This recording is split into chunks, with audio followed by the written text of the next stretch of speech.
ফিরহাদের পর কলকাতা পুরসভার mayor K হবেন?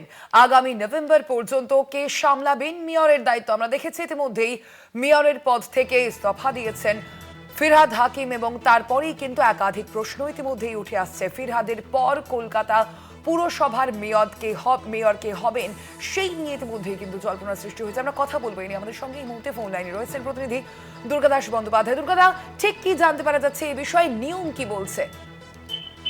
দেখো, একটা বিষয় তুমি জানো যে শুক্রবার হঠাৎই কলকাতার মেয়র পদ থেকে ফিরহাদ হাকিম তিনি পদত্যাগ করেছেন এবং পদত্যাগ করার পর কলকাতা পুরসভার অন্দরে যেহেতু এখনো পর্যন্ত বলা যেতে পারে তৃণমূল কংগ্রেসের পুরো বোর্ড তার কার্যকালের মেয়াদ অন্তত নভেম্বর মাস পর্যন্ত চলার কথা, সেই রকম পরিস্থিতিতে মেয়র পদ থেকে মেয়র ফিরহাদ হাকিম পদত্যাগ করার পর একটা সাংবিধানিক সংকট তৈরি হলো এবং এই সাংবিধানিক সংকট থেকে উদ্ধার হওয়ার জন্য এবং কলকাতা পুরসভার পুরো পরিষেবার কাজ অক্ষুণ্ণ রাখার লক্ষ্যে ইতিমধ্যেই ইউডির পক্ষ থেকে বা রাজ্য সরকারের পক্ষ থেকে একটি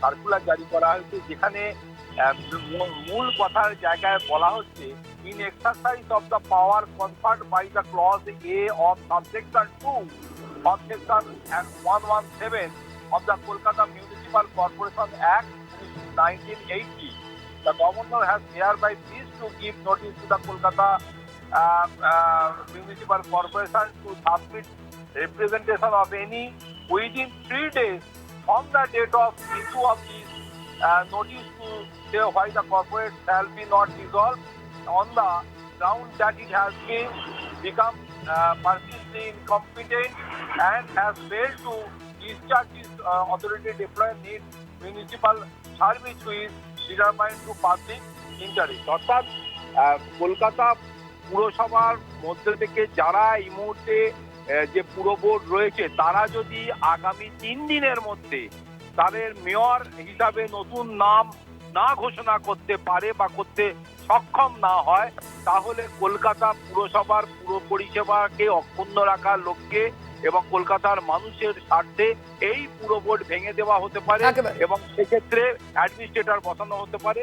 এই বিষয়টি নিয়েই আগামীকাল তৃণমূল কংগ্রেসের অন্দরে একটি উচ্চ পর্যায়ের বৈঠক বসছে। অবশ্যই নজর থাকবে আমাদের সেদিকে। দুর্গাদা, আপাতত ধন্যবাদ তোমায়।